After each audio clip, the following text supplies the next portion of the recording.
বাংলাদেশের বাইরে পৃথিবীর বিভিন্ন প্রান্তে যেখান থেকে চ্যানেলে দেখছেন আপনাদের সকলকে সাদর আমন্ত্রণ তৃতীয় মাত্রা দেখবার জন্য। ত্রয়োদশ জাতীয় সংসদ নির্বাচন হয়ে গেল এবং গণভোটও হলো এবং ইতিমধ্যেই গেজেট প্রকাশিত হয়েছে। ধারণা করা হচ্ছে আগামী 2-1 দিনের মধ্যে সংসদ সদস্যরা শপথ নেবেন এবং নতুন মন্ত্রিসভা গঠিত হবে। ইতিমধ্যেই এক প্রেস ব্রিফিং করেছেন বিএনপি চেয়ারম্যান তারেক রহমান, আগামী সম্ভাব্য প্রধানমন্ত্রী, গতকালকে। এবং সেই সঙ্গে জামায়াত ইসলামী একটা প্রেস কনফারেন্স করেছে এবং যত জানা গেছে মিস্টার তারেক রহমান আজকেই জামাত নেতা এবং এনসিপি নেতাদের সঙ্গেও, শীর্ষ নেতাদের সঙ্গেও দেখা করবেন। সর্বশেষ পরিস্থিতি নিয়ে আলোচনার জন্য এবং বিশ্লেষণ করবার জন্য আজকে তৃতীয় মাত্রা স্টুডিওতে রয়েছেন ইংরেজি দৈনিক নিউজ সম্পাদক এবং এডিটর্স কাউন্সিলের প্রেসিডেন্ট ইতিহাসবিদ নুরুল কবির। স্বাগত আপনাকে। Thank you. তৃতীয় মাত্রায় প্রথমে একটু আপনার কাছ থেকে বুঝতে চাই যে অনেক বছর পরে বাংলাদেশে কার্যত একটা নির্বাচন হলো, যদিও সেই নির্বাচন নিয়ে হয়তো কেউ প্রশ্ন তুলতেই পারবেন এবং সেটা ডিপেন্ড করবে আসলে যে সরকারটি গঠিত হতে যাচ্ছে সেই সরকারের পারফরমেন্সের উপরে, যে এই নির্বাচনটি প্রশ্ন তুলবার সুযোগ আছে কিনা, প্রশ্নটা ওই অর্থে যে কতখানি ইনক্লুসিভ ইলেকশন হলো। বাট আগেকার যে কোনো নির্বাচনের চাইতে এটা অনেকেই মনে করেন অত্যন্ত শান্তিপূর্ণ একটা ভালো নির্বাচন হয়েছে। অনেকে 91 নির্বাচনকে একভাবে উদাহরণ হিসেবে টানেন, কেউ 2008-কে। কিন্তু সামগ্রিক বিচারে এই নির্বাচনটা অত্যন্ত ক্যাজুয়ালিটিস খুবই কম হয়েছে, বরং নির্বাচনের পরে যতখানি ক্যাজুয়ালিটিস দেখলাম আমরা নির্বাচনকালীন সময় ততটা দেখিনি।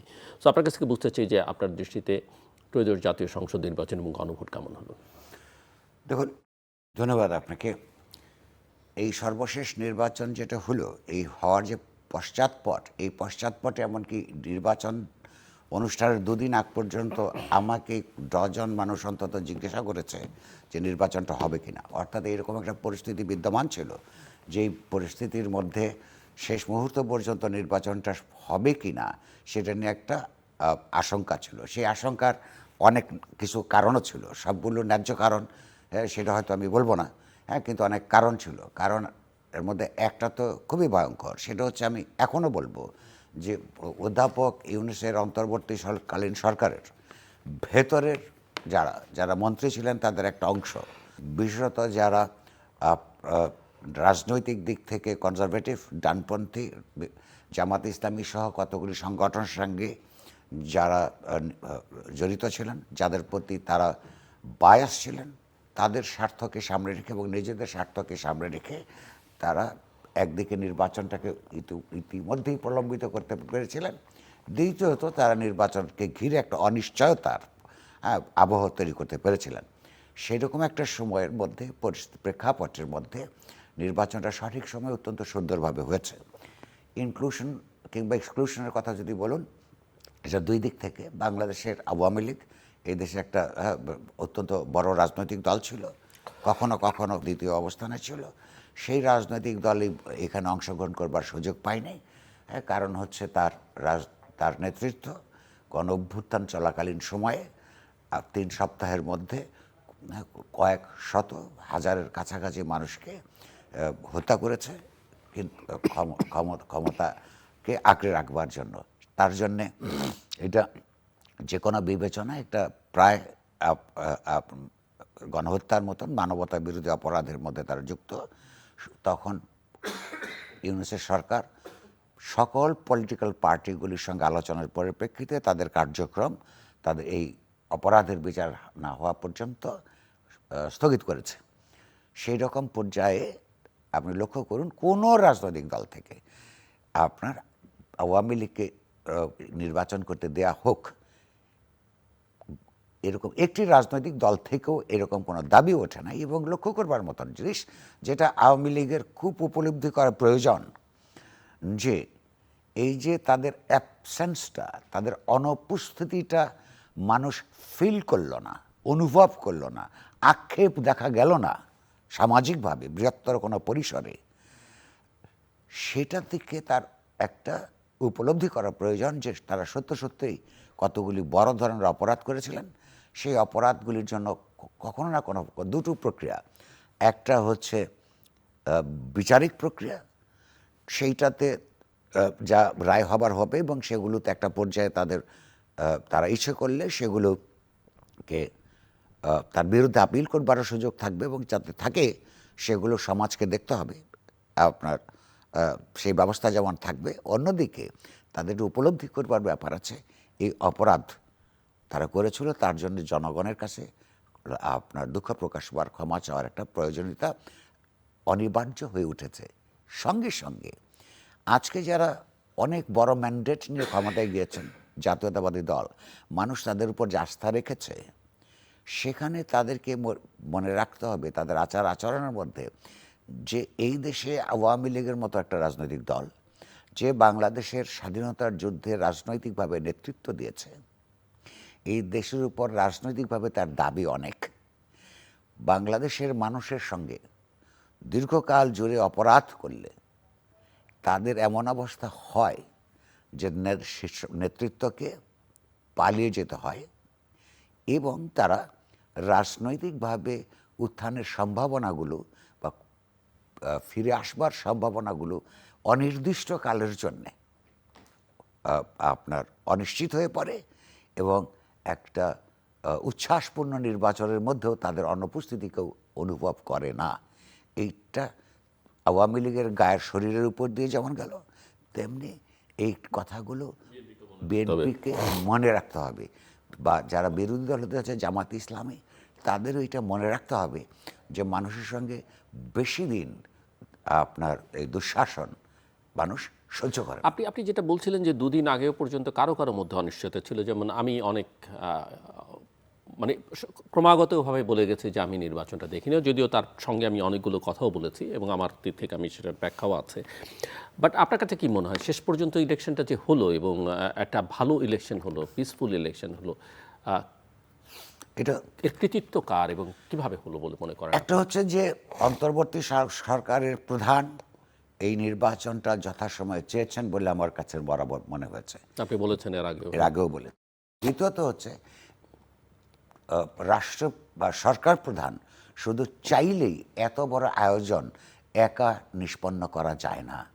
সেখানে নির্বাচন কমিশনের যেমন কতগুলো দেখবার দায়িত্ব থাকে, তার হাতেও সেই অর্থে খাতায় কলমে পুরো আইন শৃঙ্খলা পরিস্থিতি, আইন শৃঙ্খলা বাহিনী, সশস্ত্র বাহিনী এবং সিভিল প্রশাসন তার অধীনে সাংবিধানিকভাবে থাকবার কথা থাকলেও অতীত যেটা হয়েছে সবসময়, বা তার যেই নেতৃত্ব প্রতিষ্ঠিত থাকতে পেরেছে, এটা সত্য নয়। ফলে এইবারও সেই আশঙ্কা ছিল, কারণ নানান ধরনের আলাপ আলোচনা আমরা দেখেছি।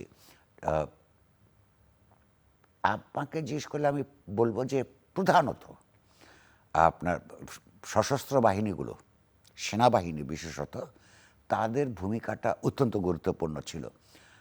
এর দুটো কারণে। একটা হচ্ছে যে সেনাবাহিনীকে যেইভাবে অতীতের সরকারগুলো সাধারণভাবে এবং বিশেষভাবে আওয়ামী লীগ ব্যবহার করেছে, তার বিরুদ্ধে জনমনে যে একটা বীতশ্রদ্ধার ভাব জন্মেছে, সেটা সেনাবাহিনীর র্যাঙ্ক অ্যান্ড ফাইল বুঝতে পেরেছে। ফলে তারা তাদের ওই ভাবমূর্তি থেকে বেরোবার চেষ্টা করেছে। দ্বিতীয়ত হচ্ছে নেতৃত্বের একটা বিরাট উপলব্ধির ব্যাপার ছিল, যে সেটা একদিকে যেমন অধ্যাপক ইউনূসের ছিল, তাকে একটা সুষ্ঠু নির্বাচন দিয়ে তার এই পরিসর পরিত্যাগ করে আপন পরিসরে ফেরত যেতে হবে, তার একটা ডিটারমিনেশন যেমন ছিল। বিশেষত সেনাবাহিনী প্রধান, সশস্ত্র বাহিনীর তার অপরাপর কলিগদের হয়তো তাদের সম্পর্কে আমার খুব ধারণা পরিষ্কার নেই। ওয়াকার সাহেব, তার এইটা ছাড়ার কোনো পথ ছিল না, কারণ তাকে সমস্ত পক্ষ বিতর্কিত করে তুলবার চেষ্টা করছিল। আওয়ামী লীগ বিতর্কিত করেছে, তাকে বিশ্বাসঘাতক বলেছে। বিএনপি এবং অপরাপররা, তাদের অনেকেই, সবাই না হলেও, তাকে আওয়ামী লীগের লোক হিসেবে চিহ্নিত করে রেখেছে, যেহেতু আওয়ামী লীগের আমলে তিনি প্রধান হয়েছিলেন। ফলে তার ব্যক্তিগত তাকে সরিয়ে দেবার একটা দাবি একদম প্রথম দিন থেকে ছিল, বিভিন্ন মহল থেকে, ভেতর থেকে একটা উদ্যোগ পরিষ্কারভাবে ছিল। ফলে তার দিক থেকেও তার দেশের প্রতি, গণতান্ত্রিক ব্যবস্থার প্রতি কমিটমেন্ট প্রমাণ করা ছাড়া নিজের ইন্টিগ্রিটি রক্ষা করবার কোনো পথ ছিল না। এই দুইজনের জন্য এই দুটো ব্যক্তিগত কম্পালশন ছিল। আর আমি তো বরাবরই মনে করি কোনো ব্যক্তির কিংবা প্রতিষ্ঠানের সাধারণভাবে তাদের দেশপ্রেম প্রশ্ন করার কোনো সুযোগ থাকে না যতক্ষণ পর্যন্ত তারা ভিজিবলি কোনো প্রমাণ সমাজের কাছে উপস্থিত থাকে, তো তারা তো এর আগে কখনো একজন রাষ্ট্র পরিচালনা করেন নাই, আর একজন সেনাবাহিনীর নেতৃত্ব দেন নাই। তো এরকম পরিস্থিতিতে তাদের দুইজনকার ব্যক্তিগত নেতৃত্ব এবং সেনাবাহিনী সহ এমনকি যেই পুলিশ এবং অপরাপর আইন প্রয়োগকারী সংস্থাগুলো গত মাসগুলিতে পরিষ্কারভাবে তারা দোদুল্যমানতার মধ্যে ছিল, নানা ধরনের আপনার অস্থিরতার মধ্যে ছিল, তারাও অর্থাৎ আইন প্রয়োগকারী সংস্থাগুলো ইলেকশন উপলক্ষে, ইলেকশন ডিউটিজের দিন, তার আগের দিনগুলোতে একটা গুরুত্বপূর্ণ ভূমিকা পালন করেছে, যেটা আমরা আসলে গত 16-17 মাসে দেখিনি। হঠাৎ করেই এক সপ্তাহের মধ্যে বলা যেতে পারে যে আচরণের মধ্যে পরিষ্কারভাবে বোঝা যায় যে ইলেকশন সুষ্ঠুভাবে করবার জন্য একটা ডিটারমিনেশন, আমি একটু আপনার কাছে মিস্টার নুরুল কবির নির্বাচন, এখান থেকে কিন্তু আরেকটা জিনিস প্রমাণিত হয়, আমাদের দেশের অতীতের নির্বাচনগুলোতে এইসব বাহিনীগুলোকে যদি সঠিকভাবে নন পার্টিজান পদ্ধতিতে ব্যবহার করা যায়, তারা যে আসলে ডেলিভার করতে পারে সেই সক্ষমতা আছে, সেইটাও কিন্তু প্রমাণিত হয়। এবং কিন্তু প্রশ্নটা হচ্ছে শুধু ইলেকশন উপলক্ষে কেন, এই ইলেকশনের দুদিন থেকে হয়তো আমরা আরেকবার এটা আলাপে আসবো, এখন যে বিশৃঙ্খলতাগুলো বিভিন্ন জায়গায় হচ্ছে, যদি সুনির্দিষ্টভাবে জাতীয়তাবাদী দল থেকে যারা বোঝা যাচ্ছে সরকার গঠন করবে, এবং এখনও যে অন্তর্বর্তী সরকার আছেন তারা যদি চান, নির্দেশ দেন যে এখনও যারা বিশৃঙ্খলা তৈরি করছে তাদের ব্যাপারে আইনানুগ ব্যবস্থা নেবার, আমি দেখলাম বিএনপি কয়েকজনকে গ্রেফতারও করা হয়েছে। এটা খুব গুরুত্বপূর্ণ কাজ। ফলাফলটা একটু ফলাফল বিশ্লেষণটা আপনার কি শুনতে চাই, যে বিএনপির এই যে ল্যান্ডস্লাইড ভিক্টরি, এবং আমরা দেখলাম যে জামায়াতের একটা বড় উত্থান ঘটেছে, নারী প্রার্থী কম ছিল, খুব বেশি মাত্র বিএনপি থেকে মাত্র 7 জন বিজয়ী হয়েছেন, সব মিলিয়ে 7 জন নারী প্রার্থী সংসদে আছেন। অঞ্চল ভিত্তিতে কোনো কোনো অঞ্চল দেখা গেছে যে জামাত একেবারে পুরো জেলা শুদ্ধ নিয়ে নিয়েছে, সেটা একটা দিক। আরেকটা হচ্ছে যে এনসিপির পার্টি হিসেবে যারা খুবই একটা ভালনারেবল অবস্থায় ছিল, জামাতের সঙ্গে ঐক্য করে তারা বেশ কিছু আসন পেয়েছে। এখন সেটা কি জামাত সুবিধা পেয়েছে এনসিপির, না এনসিপি জামাতের সুবিধা পেয়েছে, সেটাও আমি আপনার কাছে একটু বুঝতে চাই। এবং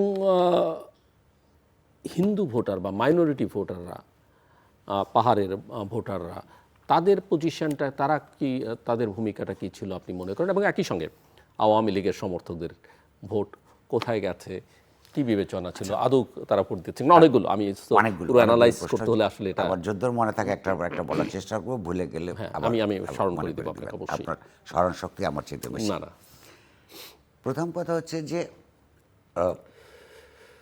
আপনার লক্ষ্য করবার কথা, ভোট হলে জামাত ইসলামী ক্ষমতায় চলে যেতে পারে এইরকম একটা আলোচনা জামাত ইসলামী সমাজে সফলতার সঙ্গে তৈরি এবং জারি রাখতে পেরেছিল। অ্যাটলিস্ট হ্যাং পার্লামেন্ট করে ফেলবে।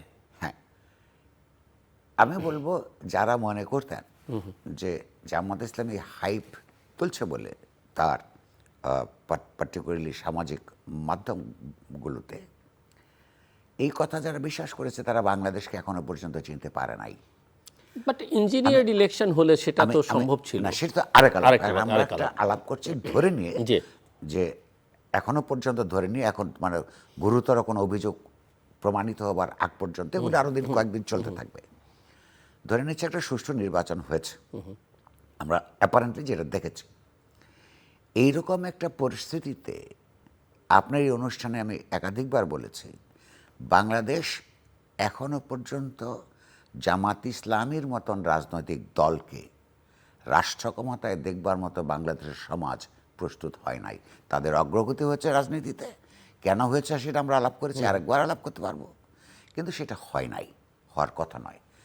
এই কথা বলে আমি অবশ্যই একটা জিনিস স্বীকার করতে হবে, 1941 সালে জামাত তৈরি হওয়ার পর থেকে আজ পর্যন্ত জামাত ইসলামের এই সর্বশেষ একটা দেশে যেই ফল তারা নিশ্চিত করতে সক্ষম হয়েছেন, এর চাইতে বড় সাফল্য আর হতে পারে না। জামায়াতের কিছু নেতাকর্মীদের চোখে মুখের মধ্যে এক ধরনের শুষ্কতা দেখি, তারাও হয়তো এই বিভ্রান্তিমূলক জামায়াতি প্রচারে বিশ্বাস করতে শুরু করেছিলেন। তা নাহলে তার তো চেহারার শুষ্কতা আসবার কথা নয়। তারাও হয়তো বিশ্বাস করতে শুরু করেছিলেন নিজেদেরই প্রোপাগান্ডার ফলে জামাত সরকার গঠন করতে পারে। অর্থাৎ তারাও আপনার বাংলা তারা অত্যন্ত সুখী হবার কথা যেই একটা সশস্ত্র জনযুদ্ধের ভেতর দিয়ে প্রতিষ্ঠিত বাংলাদেশে যেই জামাত ইসলামী সশস্ত্রভাবে মোকাবেলা করেছে মুক্তিযোদ্ধাদেরকে, মুক্তিযুদ্ধের পক্ষের সেই বৃহত্তর জনতাকে, সেই দেশে মাত্র অর্ধ শতাব্দীর মধ্যে তার একটা সুষ্ঠু নির্বাচনের মাধ্যমে প্রধান বিরোধী দল হিসেবে তাদের উত্থান ঘটেছে। এইটা তাদের হাজারো রকমের সক্রিয়া পালন করা উচিত।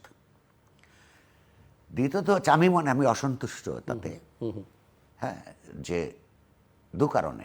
এক ধরনের হচ্ছে 50 বছর এখনো পর্যন্ত সহিভাবে কোন রাজনৈতিকভাবে দলগতভাবে রেজলিউশন নিয়ে তার অতীত অপকর্মের জন্যে ক্ষমা প্রার্থনা করে নাই।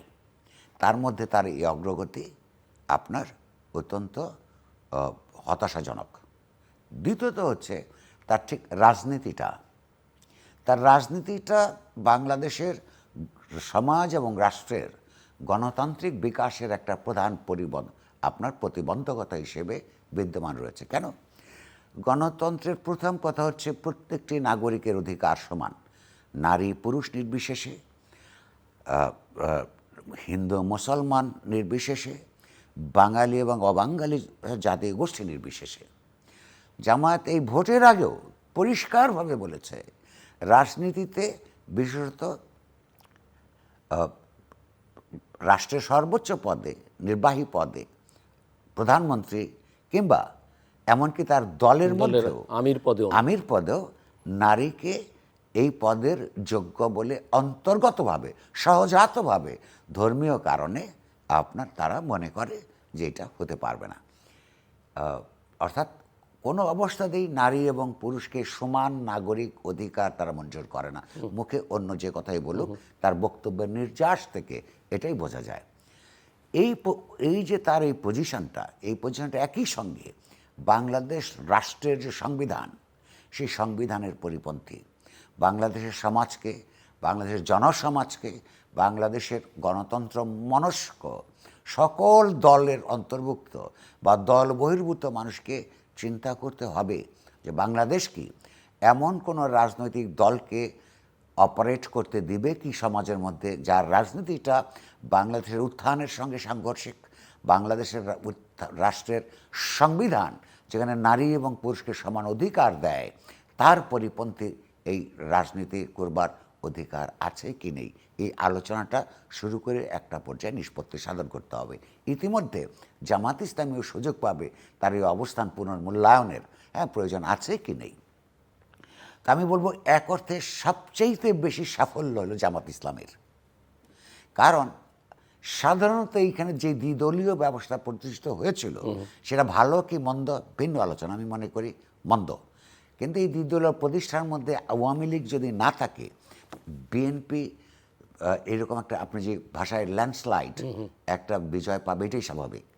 বিএনপি না থাকলে যেমন আওয়ামী লীগ পেত, বিএনপি যখন নির্বাচনের বাইরে ছিল তখন এই 2/3 মতই মেজরিটি আওয়ামী লীগ অর্জন করেছে, এটা স্বাভাবিক।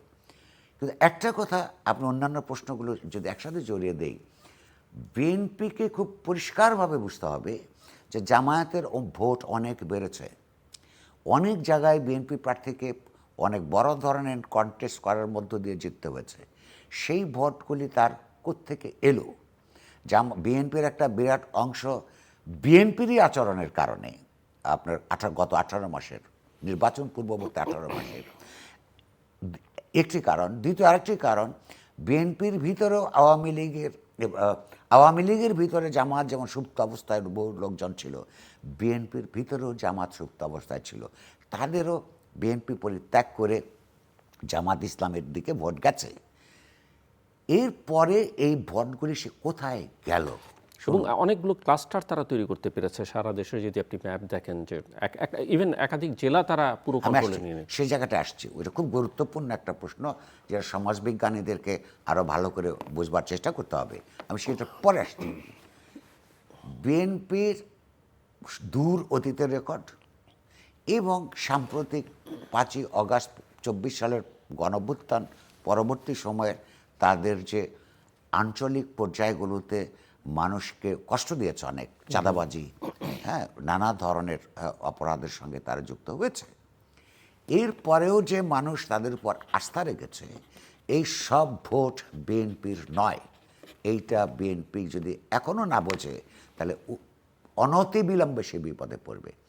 এই দেশের বহু মানুষ নাকে রুমাল দিয়ে বিএনপিকে ভোট দিয়েছে। নাকে রুমাল দিয়ে কেন? ওই ধানের শীষ দেখলে তার চাঁদাবাজির দুর্গন্ধ তার নাকে আসে। এই নাকে রুমাল দিয়ে দিয়েছে জামাত ইসলামের হাত থেকে বাঁচবার জন্য। আপনি বলেছিলেন মাইনরিটি কমিউনিটি, বিশেষত আপনার ধর্মীয় সংখ্যালঘু জনগোষ্ঠী। আমি যেটুকু বুঝতে চেষ্টা করেছি, লক্ষ্য করেছি, রিপোর্ট পেয়েছি, তার ভিত্তিতে আমার মনে হয়েছে যে মাইনরিটি, বিশেষত হিন্দু মাইনরিটি কমিউনিটি, জামাত যেখানে তার বেশি বিপদ ছিল না, সে সমস্ত জায়গাগুলোতে বিএনপিকে ভোট দিয়েছে।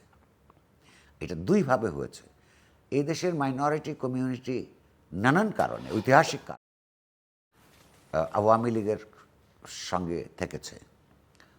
70 সালের আগ পর্যন্ত এদেশের মাইনরিটি কমিউনিটি কমিউনিস্টদের সঙ্গে থাকত, কারণ এদেশে কমিউনিস্টরাই ঐতিহাসিকভাবে অসাম্প্রদায়িক রাজনৈতিক আপনার ধারার জন্ম দিয়েছিল।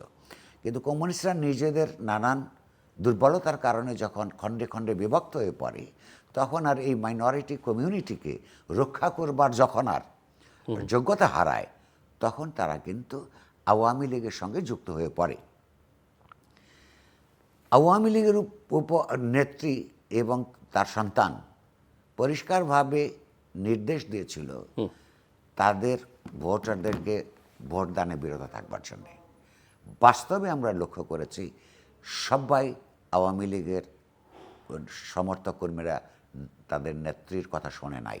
সেটা তাদের বাস্তবিক জাগতিক আঞ্চলিক প্রয়োজনেই শুনতে পারে নাই। কী করেছে? একটা অংশ ওই যে নাকে রুমাল দিয়ে বিএনপিকে ভোট দিয়েছে। আরেকটা অংশ জামায়াতকে, যে সমস্ত অঞ্চলে তার প্রাধান্য বেশি, ভয়ে জামায়াতকে ভোট দিয়েছে। আরেকটা অংশ এত কিছুর মধ্যে ঝুঁকি নিয়েও ভোটদানে বিরত থেকেছে। এই 3 ধরনের মোটা দাগে আপনি এটা দেখতে পাবেন। এই কথাগুলো বিএনপিকে মনে রাখবার দরকার আছে। এরা কিন্তু, আই রিপিট, নাকে রুমাল দিয়ে দিয়েছে। তো সেটা যদি তারা মনে রাখে,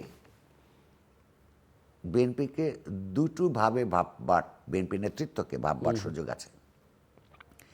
এটা শুধু জাতীয় রাজনৈতিক জীবনে নয়, ব্যক্তি জীবনে, পারিবারিক জীবনে, সামাজিক জীবনে প্রত্যেকটা মানুষের একটা বিরূপ সময় যায়, প্রতিকূল সময় যায়।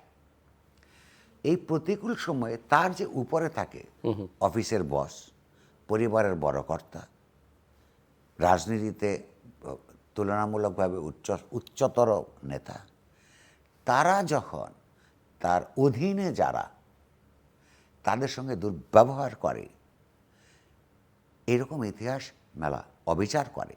এখন আজকে যিনি নিচের স্তরে আছেন, 10 বছর পরই উপরের স্তরে যাবেন, কারণ উপরের স্তর রিটায়ার করবে, মৃত্যুবরণ করবে।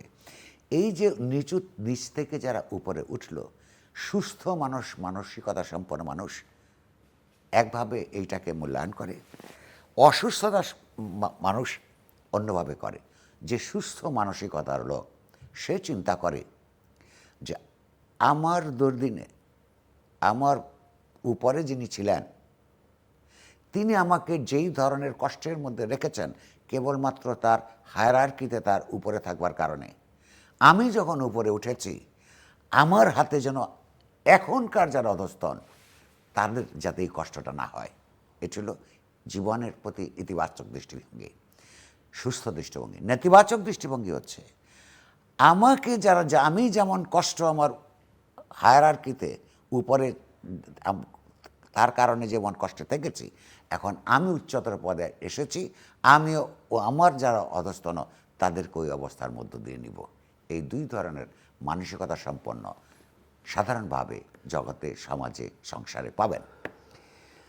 আওয়ামী লীগ বিএনপিকে যেই ভোগান্তির মধ্যে রেখেছিল, সেই ভোগান্তি তারা পার করতে পেরেছে বলেই, নানা নিপীড়ন সহ্য করেছে বলেই, লুটপাট তাদের উপরে চলেছে বলেই এত বছর পর দেশের মানুষ তাদের প্রতি সহানুভূতিশীল হয়ে তাদের উপর আস্থা রেখেছে। আজকে বিএনপির উপর আওয়ামী লীগ কিংবা অন্যরা যেরকম আচরণ করেছিল, বিএনপি আজকে 2/3 মেজরিটি নিয়ে যদি যারা পরাজিত, যারা তাদের থেকে তুলনামূলকভাবে দুর্বল, সে একই আচরণ তারা করতে থাকে আওয়ামী লীগের মতন, এই বিএনপিরও সেই অবস্থা হবে। এইটা যারাই সমাজের ইতিবাচক বিকাশ চান। এটা কি শুধু যারা পরাজিত হয়েছে তাদের কথা বলছেন, যে আরেকটা শক্তি তো নির্বাচনের বাইরে আছে না, যারা নির্বাচন করতে পারে? প্রত্যেকের কথা বলছি, কারণ আওয়ামী লীগ একসময় বিএনপিকে বাইরে রেখে নির্বাচন করেছে। বিএনপিকেও নির্বাচন করতে হলো আওয়ামী লীগকে বাইরে রেখে। আওয়ামী লীগের নেতৃত্বের বিরুদ্ধে তো আইনি প্রক্রিয়া চলছে। যাদের বিরুদ্ধে বিএনপি, জামাত কিংবা রাষ্ট্র আওয়ামী লীগের যে সমস্ত কর্মী সমর্থকদের বিরুদ্ধে মামলা দায়ের করে নাই, অন্যায় মামলাও বহু হয়েছে, সেটা আমি আসছি, কিন্তু ন্যায়সঙ্গত কারণেই যাদের বিরুদ্ধে মামলা করা হয় নাই, অর্থাৎ আওয়ামী লীগ এবং জাতীয় পার্টি, এনসিপি, তারা প্রত্যেকেই মনে করে ওই সাধারণ নিরীহ তৃণমূল সমর্থকরা তাদের বিরুদ্ধে কোনো অপরাধ করে নাই, তাহলে তারা এই সমাজে থাকবে। এই সমাজে যদি এখন তাদের চাইতে উচ্চতর অবস্থায় যারা আছেন ক্ষমতায়নের দিক থেকে, আওয়ামী বিএনপি, জামাত, এনসিপি এবং অন্যরা, তারা এই আচরণ করা ঠিক হবে না। তাহলে আমাদের যে ডিভিসিভ সমাজ, এখানে যে একটা পলিটিক্যাল কমিউনিটি হয়ে উঠতে আমরা চাই, গণতান্ত্রিক, সেটা হয়ে উঠতে পারবো না, এরাও ভোগান্তির মধ্যে পড়বে। কিন্তু এই বোধ বিএনপির মধ্যে সদা জাগ্রত কিনা এটা আমি নিশ্চিত করে বলতে পারবো না, কারণ ভোটের পরে নানা জায়গা সেই থেকে প্রসঙ্গে আমি আসতে চাইছিলাম যে অভিযোগ উঠছে এবং হতাহতের ঘটনা ঘটেছে, বেশ হতাহতের কিছু। ঘটনা ঘটেছে। তারেক রহমান সাহেব বিএনপির শীর্ষ নেতা, এই সপ্তাহে হয়তো তিনি প্রধানমন্ত্রী হবেন। আমরা লক্ষ্য করছি যে তিনি কতগুলো নির্দেশ, যেমন চাঁদাবাজির জন্য প্রায় 7,000 কর্মীকে তারা বহিষ্কার করেছিল, এ কথা সত্য, কিন্তু 7,000 কর্মীকে বহিষ্কার করতে হয় কেন? অর্থাৎ পার্টির মধ্যে যথেষ্ট ডিসিপ্লিন বা ন্যূনতম ডিসিপ্লিন, পর্যাপ্ত শৃঙ্খলা অনুপস্থিত। এই আজকেও তিনি বলেছেন যে এগুলো থেকে বিরত থাকতে, কিন্তু তাকে দেখা যাচ্ছে বিরত থাকছে না। নির্বাচিত হওয়ার পরের দিন যদি এখনও তার বহিষ্কার প্রক্রিয়া চলা উচিত, এখনও তার রাষ্ট্রকে, যতক্ষণ পর্যন্ত তিনি নিজে প্রধানমন্ত্রী না হচ্ছেন, পরিষ্কারভাবে আহ্বান জানানো উচিত যে তার দলের কর্মীরা এগুলি করে তাদেরকে গ্রেফতার করা হোক এবং বহিষ্কার করাও হয়েছে দেখলাম আমি বিএনপি। দলীয়ভাবে বহিষ্কার প্রক্রিয়া অব্যাহত রাখা তার দরকার, কারণ বাংলাদেশ আর ওই বিশৃঙ্খলার বহিষ্কারও করা যাওয়ার হচ্ছে জন্য কিছু ক্ষেত্রে দেখলাম আমি। প্রস্তুত নয়। আর সর্বোপরি তিনি তো বলেছেন একটা বিচার এবং রিকনসিলিয়েশন প্রক্রিয়া চালু করবেন বলেছেন। সেই রিকনসিলিয়েশনের পথ থাকবে না যদি দুর্বলের উপর আজকে ক্ষমতায়নের মধ্য দিয়ে তার সবলের অত্যাচার। এটা তারেক রহমান কালকেও বলেছেন যে সবলের অত্যাচার মানে দুর্বলের উপরে, সেটা এই কথাটা আমার ব্যক্তিগতভাবে পছন্দ হয়েছে। আমি অনুমান করি আজকে যারা দুর্বল আছেন তাদেরও পছন্দ হয়েছে। গুরুত্বপূর্ণ হলো সব অ্যাকশনের। ভালো ভালো কথা বইয়ের মধ্যে লেখা থাকে, গুরুত্বপূর্ণ হলো সেইটাকে বাস্তবে পরিণত করা। আপনার এই কথার সূত্র ধরে আমি একটু তারেক রহমান নির্বাচনের পরে প্রথম প্রেস ব্রিফিং করলেন, যেখানে তার দলের নেতাকর্মীরা ছিলেন এবং একই সঙ্গে শুভানুধ্যায়ীরও হয়তো অনেকে ছিলেন এবং দেশি বিদেশি সাংবাদিকরা ছিলেন। তিনি কিছু সাংবাদিকদের প্রশ্নের উত্তর দিয়েছেন। সো ওভারঅল তিনি যেটা আমি আমি এটা এই প্রসঙ্গে আরেকটু পরে আসি। আমি পার্লামেন্ট সম্পর্কে, নির্বাচন সম্পর্কে, এই এনসিপির সম্পর্কে দুটো মন্তব্য করতে হ্যাঁ, চাই। এবং পার্লামেন্টের কথা যেহেতু তুললেন, এটাও আমি আপনার কাছে হয়তো পরের বার জানতে চেয়েছেন যে পার্লামেন্টের যে কম্বিনেশনটা এখন দাঁড়াচ্ছে, সরকারি দল বিরোধী দল সব মিলিয়ে। অ্যাপারেন্টলি বাহ্যিকভাবে এই পার্লামেন্টটা যেই ধরনের রাজনৈতিক ব্যক্তিত্ব চরিত্রগুলো এখানে সমবেত হয়েছে ভোটের রেজাল্ট থেকে দেখি প্রাণবন্ত হয়ে উঠবে বলে আমার মনে হয়। এবং বিরোধী দল হিসেবে জামায়াত ইসলাম অত্যন্ত শক্ত একটা ভূমিকা পালন করবে এবং সেই সুযোগ তাদের থাকা উচিত। এনসিপি প্রথম কয়েক, অর্থাৎ দল গঠিত করবার কয়েক মাসের মধ্যে যেই সংগঠন এখনো পর্যন্ত কোনো ম্যানিফেস্টো ঘোষণা করে নাই, দলীয় ম্যানিফেস্টো, অর্থাৎ সে কী রাজনীতি করবে সেটা বাংলাদেশের মানুষের কাছে পরিষ্কার করে নাই। সেই অবস্থায়ও 6টা জাতীয় সংসদের আসন আমি মনে করি তাদের তৃপ্ত থাকবার কারণ আছে। এটা একটা সাফল্য। আমরা অতীতের অভিজ্ঞতা যদি দেখি, 73 সালের নির্বাচনে জাতীয় সমাজতান্ত্রিক দল সারা দেশে 73-এর নির্বাচন সহি নির্বাচন আর এটার মতন ছিল না। তারপরেও আপনার যে কয়টা সিট পেয়েছিল, সারা দেশের সবচাইতে তরুণ টকবগে মুক্তিযোদ্ধা ছেলেরা, সবচাইতে বড় বড় ক্যারিসম্যাটিক ছাত্রনেতারা ওই সময়ের ওখানে ছিলেন। সেই 73-এর নির্বাচনে যদি জাসদের ফলাফলের সঙ্গে আজকের এই গণঅভ্যুত্থানের পরের অল্প কদিন সময়ের মধ্যে এটা আপনি তুলনা করেন, তাহলে তাদের সাফল্য আছে। 1, 2, তাদের এটা তারা কতটুকু ভবিষ্যৎ চিন্তা করবেন তার উপর নির্ভর করবে। জামাত ইসলামের সঙ্গে গিয়ে তারা 24-এর মৌল চেতনার সঙ্গে আপোষ করেছেন। তারপরেও তাদের আমি মনে করি নিজেদের শুধরে নেবার সুযোগ আছে। কারণ জামায়াতের সঙ্গে সুবিধাবাদীর ইলেকট্রাল আন্দোলনগত অ্যালায়েন্স করার পাপ আওয়ামী লীগ এবং বিএনপি উভয়কেই বিদ্ধ করেছে। তারপরও এই দলগুলি বড় বড় দল হিসেবে এখানে অস্তিত্বমান ছিল। তাদের একটা পুনর্মূল্যায়ন করা উচিত যে এই আওয়ামী লীগের বিরুদ্ধে হাজার হাজার মামলা বিচারিক প্রক্রিয়ায় নিষ্পত্তি হওয়ার আগ পর্যন্ত যদি তাদের রাজনৈতিক উপস্থিতি সমাজে সক্রিয় না হয় অথবা সুযোগ না থাকে, এই যে গ্যাপটা, এইখানে একটা স্পেস তৈরি হয়ে আছে, এই স্পেসটা কারা পূরণ করতে সক্ষম? 3টা সম্ভাবনা আছে। বামপন্থীরা যদি সবাই মিলে তাদের পুরনো ভুল ভ্রান্তি ভুলে একত্রিত হবার সাহস এবং সততা এবং বুদ্ধিবৃত্তিক যোগ্যতা দেখাতে পারে, এখনো পর্যন্ত তাদের জন্য সুযোগ ফুরিয়ে গেছে আমি মনে করি না। তার চাইতেও বেশি আছে এই তরুণদের। তারা যদি একটা মধ্যপন্থী রাজনীতি, বামপন্থীও না, ডানপন্থীও না, ধর্মপন্থীও না, যেই রাজনীতিটা ব্যক্তিগতভাবে তারা বিভিন্ন সময় বলেছে, তাদেরকে যদি জামাত থেকে বেরিয়ে এসে, তারা তো বলেছে এটা নির্বাচনী জোট, বেরিয়ে এসে সেই রাজনীতিটা করতে পারে, বাংলাদেশের সমাজের জন্য ভালো হবে। না হলে আমি আজকে বলে রাখলাম, কোনো না কোনো দিন এই পার্টি জামায়াতের ভিতরে হজম হয়ে যাবে। তৃতীয় প্রশ্ন হচ্ছে, এবার এটা প্রাণবন্ত একটা পার্লামেন্টের মতন দেখা গেলেও আপনি যদি আরেকটু গভীরে যান, সেখানে একটা বেদনাদায়ক বাস্তবতা আছে। সেটা হলো বাংলাদেশের মোট জনসংখ্যার 50% বেশি নারী। সেই নারীদের বিভিন্ন রাজনৈতিক দলের যারা নির্বাচন অংশগ্রহণ করেছেন, কারো কম কারো বেশি নারী বিদ্বেষী পুরুষতান্ত্রিক চৈতন্যের কারণে তারা বিএনপি এবং অপরাপর রাজনৈতিক দলগুলির যথেষ্ট সংখ্যক নারী তারা নির্বাচনে প্রতিদ্বন্দ্বিতা করার সুযোগ করে দেননি, মনোনয়ন দেননি। জামায়াত ইসলামী তো নারীকে দিবেই না। তারা জুলাই সনদ যেখানে স্বাক্ষর করেছিল, সেই স্বাক্ষর করার জুলাই সনদে পরিষ্কার আছে যে স্বাক্ষর করার পর থেকে যে নির্বাচন হবে সেই নির্বাচনের ন্যূনতম 5 ভাগ নারীকে মনোনয়ন দিতে হবে। জামাত ইসলামী 100% সেইটার সঙ্গে বেট্রে করেছে।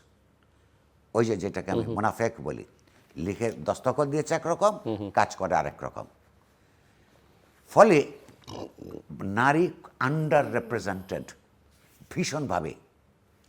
এইটা শুধু যে আমাদের একটা লৈঙ্গিক সাম্য প্রতিষ্ঠা করার জন্যে ভবিষ্যতের জন্য প্রয়োজন তাই না, তাদের উপর নারী সমাজের প্রতি বিরাটভাবে একটা অপরাধ করেছে এই সমস্ত রাজনৈতিক দল। কীভাবে? যেই শিক্ষার্থী গণঅভ্যুত্থানের মধ্য দিয়ে এই নির্বাচন এবং নির্বাচনের মধ্য দিয়ে জাতীয় সংসদ প্রতিষ্ঠিত হলো, সেই গণঅভ্যুত্থানে নারীদের অগ্রবর্তী ভূমিকা ছিল। যখনই রাজনৈতিক দলগুলো গণঅভ্যুত্থানের প্রক্রিয়া থেকে বেরিয়ে নির্বাচনিক প্রক্রিয়ার দিকে অগ্রসর হতে থাকলো, ধীরে ধীরে আমরা নারীকে রাজনৈতিক দৃশ্যম থেকে অপসৃয়মান হতে দেখি। এইটা তাদের মনে রাখা প্রয়োজন। এটা অপরাধ করেছে, অন্যায় করেছে, এটা গণতান্ত্রিক মূল্যবোধ পরিপন্থী কাজ করেছে। এরকম একটা পরিস্থিতিতে এই সংসদে নারীর অধিকারগুলো, নারীর আপনার সমস্যাগুলো, নারীর উন্নয়নের জন্যে, রাজনৈতিক ক্ষমতায়নের জন্য ভবিষ্যতে যেই ধরনের আইন প্রণয়ন করা দরকার, যেই ধরনের রেজলিউশনগুলো নেওয়া দরকার, এগুলো তারা নিবে বলে আমরা আশা করেছিল। এক।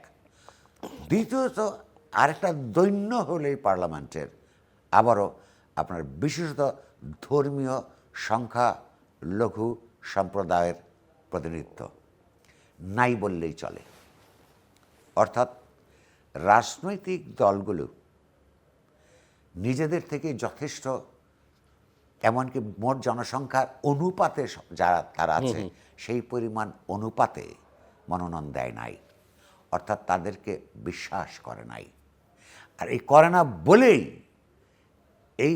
এখানকার সংখ্যালঘু সম্প্রদায়ের রাজনৈতিক কমিউনিটি এই সমস্ত দলকে সমর্থন করে না। অপরাধটা একদিকের না, বা ত্রুটিটা একদিকের না, দুদিকের।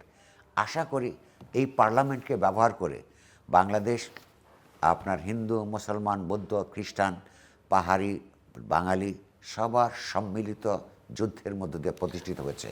তারা এটা খেয়াল রাখবেন। পার্লামেন্টের প্রসঙ্গটা যখন আলোচনা উঠলো, আমি গণভোট নিয়েও কথা বলতে চাই। গণভোটের যে ফলাফল, আর একটা বাকি আছে। জি, লক্ষ্য করুন, জাতীয় পার্টি নামে একটা রাজনৈতিক দল ছিল, তারা শতাধিক আসনে নির্বাচন করেছে। এই পার্টিটা ওয়াইপড আউট হয়ে গেল, একটা সিটও নাই। এইখান থেকে আমি যেটুকু বুঝি কেন হলো, একটা রাজনৈতিক দল যখন নিজের রাজনীতি বাদ দিয়ে, যে দাউদও তার সেই রাজনীতি থেকে থাকে, বছরের পর বছর বৃহত্তর রাজনৈতিক দলের ছত্রছায়া থেকে সুবিধা অর্জন করতে চায়, শেষ বিচারে এই পরিণতি হয়। বামপন্থী রাজনৈতিক দলগুলোর মতন ভুল তারা করেছে। এই বামপন্থী রাজনৈতিক কমিউনিটি কখনো আওয়ামী লীগপন্থী বামপন্থী, কখনো বিএনপি পন্থী বামপন্থী যেমন ছিল, জাতীয় পার্টিও যখন যেটা সুবিধা হচ্ছে এটা করেছে। আর শেষ কথা এই ব্যাপার, আপনারই শেষ প্রশ্ন ছিল এটা। জামাত ইসলামের যে বিজয়, আপনি বলছেন গুচ্ছ দেখা যাচ্ছে কতগুলো প্যাটার্ন, এটা তো আপনার পর্যবেক্ষণ সত্য।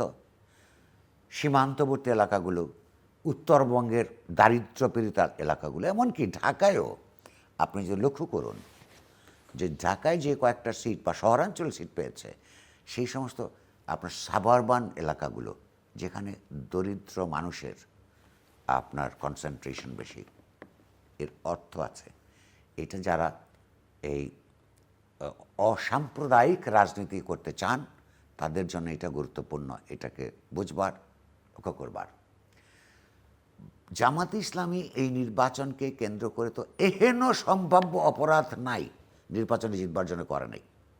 তার মধ্যে সবচেয়ে বড় অপরাধ হচ্ছে তারা ধর্মের বিকৃত ব্যাখ্যা দিয়ে আপনার শিরকি গুনার ঝুঁকি নিয়ে তারা ধর্ম বিক্রি করেছে। ধর্মপ্রাণ মানুষ আর ধর্মভীরু মানুষ দুই রকমের।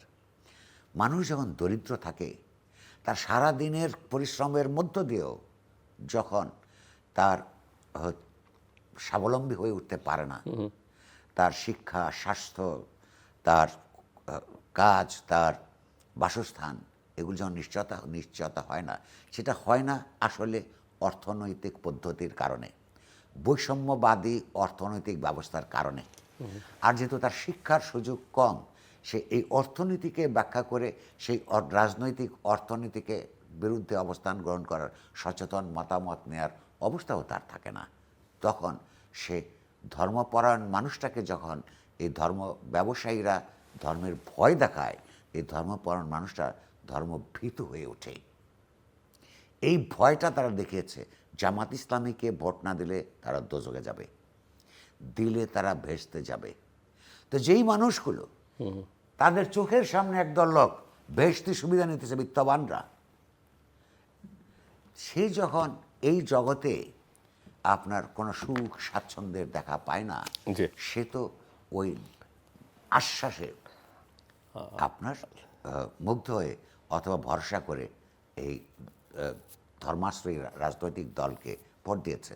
ফলে একটা এইরকম অর্থনৈতিক ব্যবস্থা আমাদের প্রবর্তন করবার জন্য কাজ করতে হবে যেখানে বৈষম্য কমে আসে।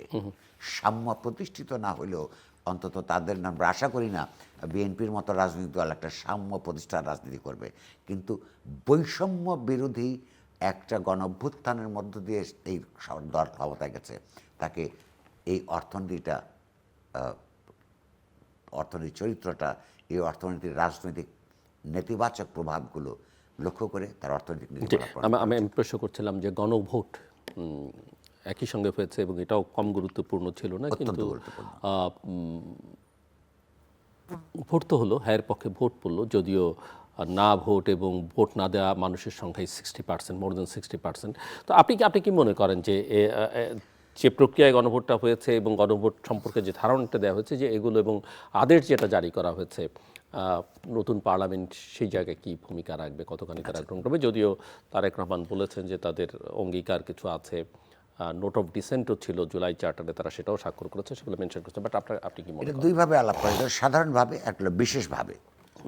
সাধারণভাবে আমরা এই আপনার জুলাই সনদের মধ্যে কি আছে সেটা যদি আমরা একটা একটা করে বিশ্লেষণে নাও যাই, যেই গণ অভ্যুত্থানের শিক্ষার্থী গণ অভ্যুত্থানের উপর দাঁড়িয়ে একটা নতুন রাজনৈতিক প্রক্রিয়া শুরু হলো, তার সেই সময়ের যদি স্লোগানগুলি আমরা দেখি, দেয়াল লিখন দেখি, ব্যানার ফেস্টুন দেখি, সেখানে কিন্তু আমরা একটা জিনিস লক্ষ্য করেছি সাধারণভাবে, যে মানুষের যে সনাতন যে পদ্ধতিতে বাংলাদেশ চলছিল, যে একবার ক্ষমতায় গেলে তার কি আর কোনো চেকস অ্যান্ড ব্যালেন্সের কোনো ব্যবস্থা থাকতো না, এবং যেখানে ক্ষমতায় যাওয়া মানেই হচ্ছে 5 বছরের জন্য যা তা অ্যাকাউন্টেবিলিটির, স্বচ্ছতার কথা মুখে বললেও এমন কোনো কাঠামো তৈরি হয় নাই যে কাঠামোর মধ্য দিয়ে তাকে নিরন্তর একটা জবাবদিহিতার মধ্যে রাখা যায় না। তার বিরুদ্ধে কিন্তু গণঅভ্যুত্থান ছিল। ফলে এখানে কিছু রাজনৈতিকভাবে, আইনগতভাবে, সাংস্কৃতিকভাবে কিছু গণতান্ত্রিক সংস্কার, এইটা সাধারণভাবে এটা মানুষের আকাঙ্ক্ষা। পুরোটা পড়ে মানুষ কি এইটাকে হ্যাঁ ভোট দিয়েছে কিনা, হ্যাঁ ভোটের সংখ্যা বেশি দিয়েছে কিনা এটা বলা যাবে না, কারণ হচ্ছে এটার মধ্যে নানা ত্রুটিপূর্ণ ব্যাপার ছিল। যেই পদ্ধতিতে রাষ্ট্রের প্রচার করার কথা ছিল, কোনটার মধ্যে কি আছে, হলে কি না হলে কি, এগুলি করা হয় নাই। নোট অফ ডিসেন্ট সংক্রান্ত ব্যাপারগুলিতে রাজনৈতিক দলগুলো পরস্পরের বিরুদ্ধে কোনটা দিয়েছে কোনটা দেয় নাই এই বিষয়ে যথেষ্ট আলাপ আলোচনা করা নাই। ফলে এটা ত্রুটিপূর্ণ আছে নিঃসন্দেহে, এবং ভাষার দিক থেকেও, প্রচারের দিক থেকেও অপ্রতুল। ফলে এই যে সংস্কারের পক্ষে বিশেষভাবে যেভাবে বলা হয়েছে, সেগুলির ব্যাপারে সমাজে ভোটারদের ব্যাপারে অস্বচ্ছতা, রাজনৈতিক দলগুলোর কোনো জায়গায় আপনার পূর্বাপত্তি, এগুলোর যদি আপনি সাধারণভাবে চিন্তা করেন, এগুলির জটিল অবস্থা তৈরি করবার সুযোগ থাকবে। অনেকগুলো এড়িয়ে যেতেও সক্ষম হবে আইন কানুনের ফাঁক দিয়েই, এমনকি জুলাই সনদের ভিতর ফাঁক দিয়েই। কারণ আপনার ওখানে লেখা আছে যে এই প্রস্তাবগুলির মধ্যে যাই থাকুক না কেন, কোনো রাজনৈতিক দল যদি এইটার পরিপন্থী কোনো ম্যানিফেস্টো দিয়ে পাশ করে আসতে পারে, সেইখানে এই জুলাই সনদ তার জন্য বাধ্যবাধকতা নয়। ফলে ফাঁক ফোকরের কোনো অভাব অনেক নেই। জায়গা আছে। সবচেয়ে বড় কথা, এনসিপি যারা এই জুলাই সনদের Initiator. প্রবর্তা, তারা তো স্বাক্ষরই করেন। ফলে ফাঁক ফোকর আছে, কিন্তু আমি মনে করি সমাজের ইতিহাসের এই সময়কার যে গণতান্ত্রিক সংস্কার যে স্পিরিট, এইটার প্রতি বিএনপি সাধারণভাবে শ্রদ্ধা। যে আমার হাতে খুব বেশি সময় নেই, দুটো প্রসঙ্গ আপনার সঙ্গে একটু আলোচনা করতে চাই। আর একটা হচ্ছে যে গতকালকে প্রথম প্রেস ব্রিফিং করলেন আফটার ইলেকশন বিএনপি চেয়ারম্যান এবং প্রাইম মিনিস্টার ইলেক্ট। সো আপনি কেমন দেখলেন প্রেস কনফারেন্স? তিনি একটা দেশবাসীর উদ্দেশ্যে বক্তব্য রেখেছেন, এটা আমার বিদেশি সাংবাদিকদের উদ্দেশ্যে দুটো বক্তব্য প্রতিক্রিয়া। জি, এক নম্বর হচ্ছে যে প্রথমেই শুরু হবার আগেই আমি যে টেলিভিশন দেখেছি লাইভ, দেখে আমি আঁতকে উঠেছি। কারণ হচ্ছে যে পুরনো ভূত এখনো পর্যন্ত সম্ভাব্য প্রধানমন্ত্রীর প্রেস কনফারেন্সের মধ্যে প্রেতাত্মা ঘোরাঘুরি করছে। কিভাবে?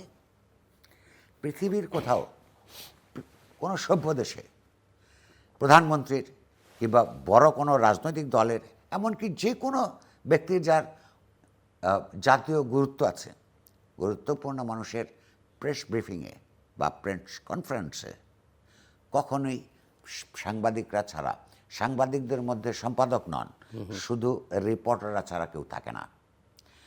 গোটা আওয়ামী লীগ আমলে আমরা লক্ষ্য করেছি এই প্রেস কনফারেন্স কাভার করার জন্যে সম্পাদকরা চলে যেতেন, যেটা তার কাজ না, সেই লেখাও না, পরে গিয়ে রিপোর্টটা সাহেবই লেখেন। আর সাংবাদিকরা কখনোই প্রথম দ্বিতীয় সারিতে তারা সুযোগ পেতেন না। দলের আপনার প্রভাবশালী নেতারা অথবা প্রধানমন্ত্রীর দৃষ্টি আকর্ষণ করতে চান, তারা ম্যানেজ করে সামনের দিকে বসে থাকত। আজকে প্রধানমন্ত্রী হওয়ার আগেই প্রাইম মিনিস্টার ইলেক্ট তার প্রেস কনফারেন্সে সেই আওয়ামী, যেখানে বিদেশি সাংবাদিকও ছিল, আমি আওয়ামী আসর দেখলাম, আটকে ওঠার মতন।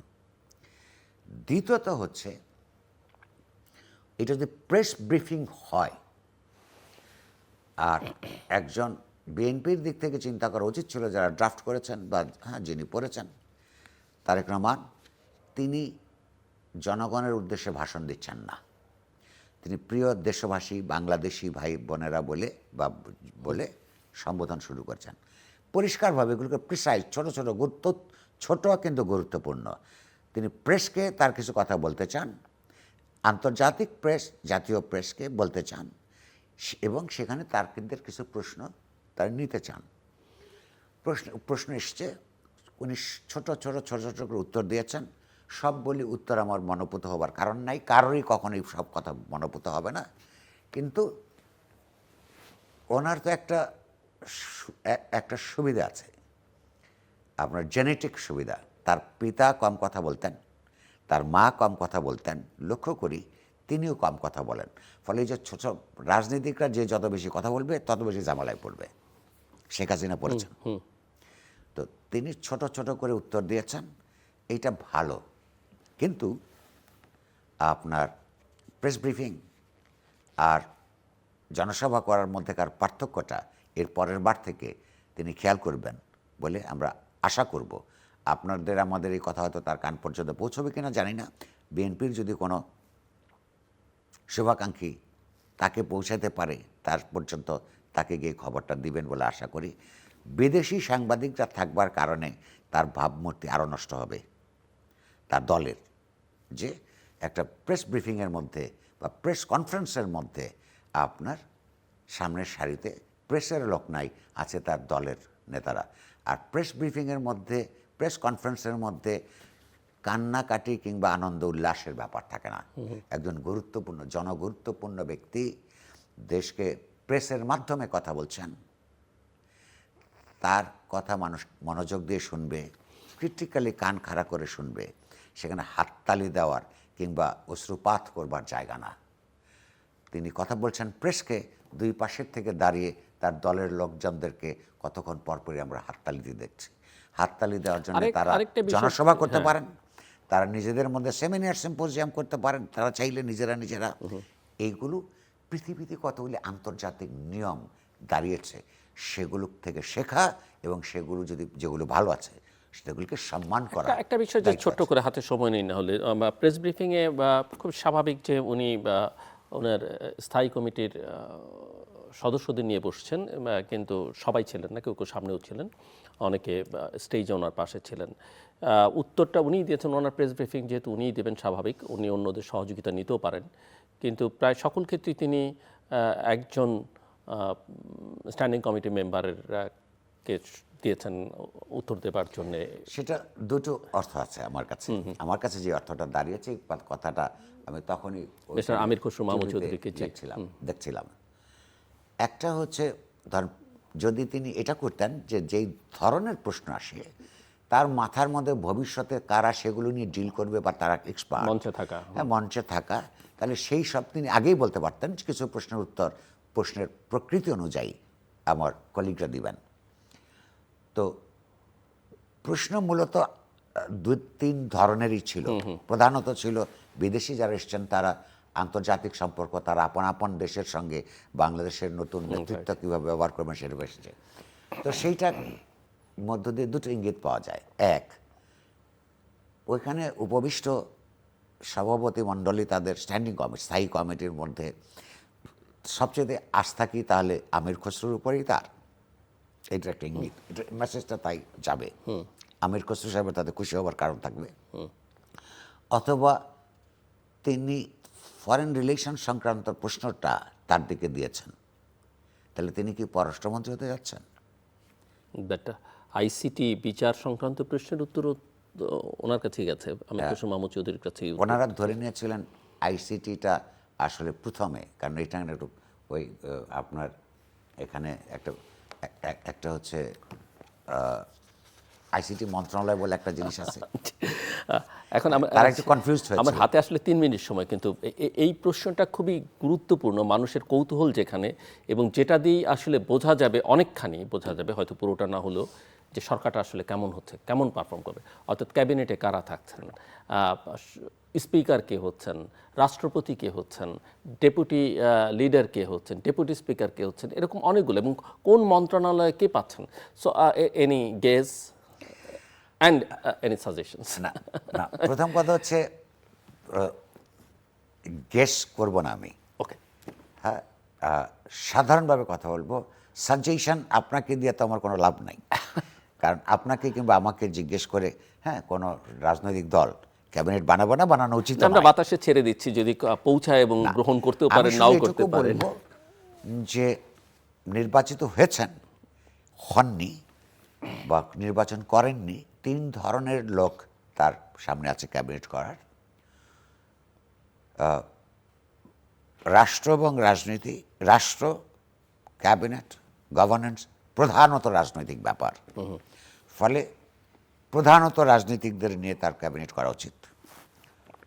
দ্বিতীয়ত, অর্থাৎ রাজনীতিটা বোঝেন, ইতিহাস সচেতন মানুষ, এরকম লোকদের দিক দিয়ে দেওয়া উচিত। দ্বিতীয়ত হচ্ছে প্রবীণ এবং নাবীন্যের একটা সংমিশ্রণ থাকার প্রয়োজন, কারণ প্রবীণের অভিজ্ঞতা এবং নবীনের উদ্যম, এই দুইটার একটা, তার কাছে তার চারপাশে 2 রকমের লোকই আছেন, তার একটা সংমিশ্রণ থাকা উচিত। 10% টেকনোক্র্যাট মন্ত্রী নেবার সুযোগ আছে, সেইখান থেকে নির্ভর করবে তার মন্ত্রী পরিষদের সাইজ কেমন হয়।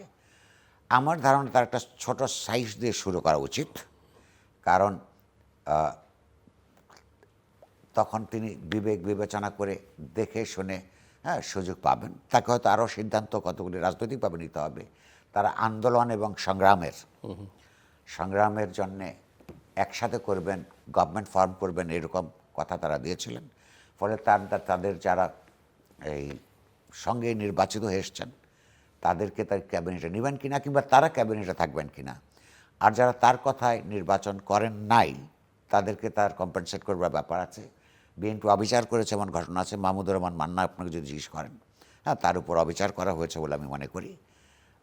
এরকম আরও আছে, জাসদ, আসম আব্দুর রবের জাসদদের সঙ্গে তারা বরাবর তাদের সঙ্গে ছিলেন, কিন্তু তাদেরকে কোনো সিট দেন নাই।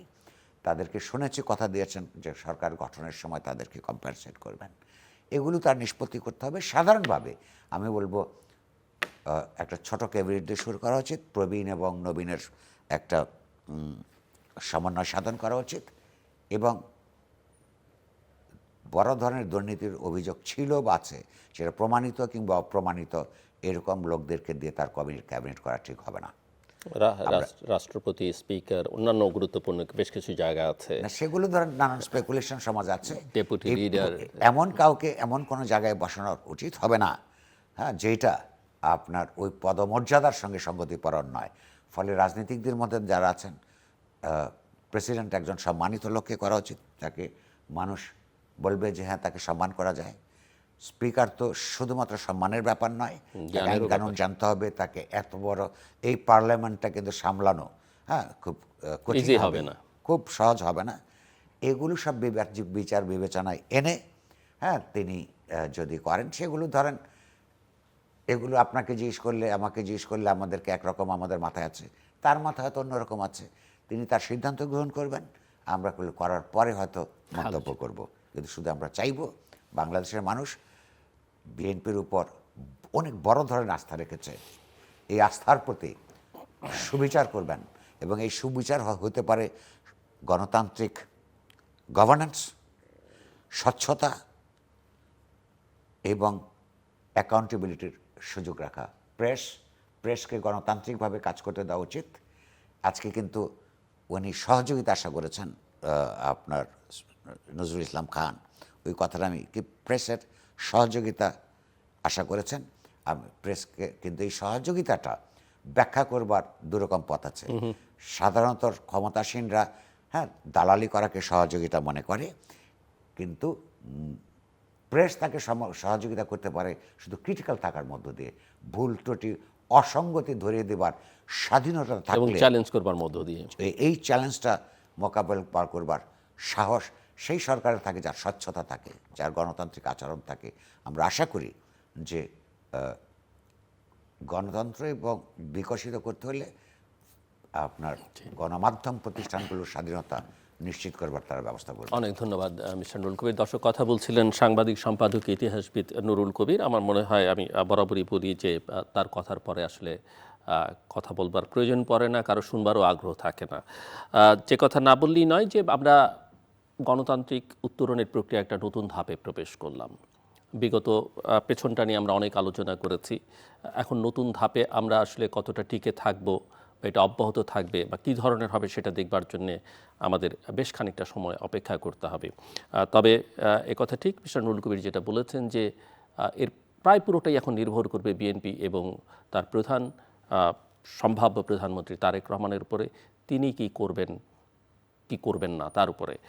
তবে মানুষ তার উপরে আস্থা রেখেছে, তার দলের উপরে আস্থা রেখেছে। মিস্টার নুরুল কবির বলেছেন আস্থার বাইরেও নাকে রুমাল দিয়েও অনেকে তাকে সমর্থন দিয়েছেন। মিস্টার নুরুল কবিরের কথা ধার করেই বললাম, এই মানুষের উপরে, এই ভোটারদের উপরে যেন, এমনকি যারা ভোট দেননি তাদের উপরও যেন তার সম্মানটা, শ্রদ্ধাটা, ভালোবাসাটা রাখেন, এবং সবাই যেন, সবার প্রধানমন্ত্রী যেন তিনি হতে পারেন, সবার সরকার যেন হয়, এটা আমাদের সকলের প্রত্যাশা। এবং তিনি নিজে বলেছেন, গতকালকেও বলেছেন, সবল দুর্বলের উপর অত্যাচার করতে পারবে না, এবং এই জায়গাটাতে যেন অত্যন্ত গুরুত্বের সঙ্গে বিবেচনা রাখেন। এবং নুরুল কবির যেটা বলেছেন, সুশাসন, স্বচ্ছতা, জবাবদিহিতা, এই বিষয়গুলোর উপরে অনেক বেশি জোর দিতে হবে।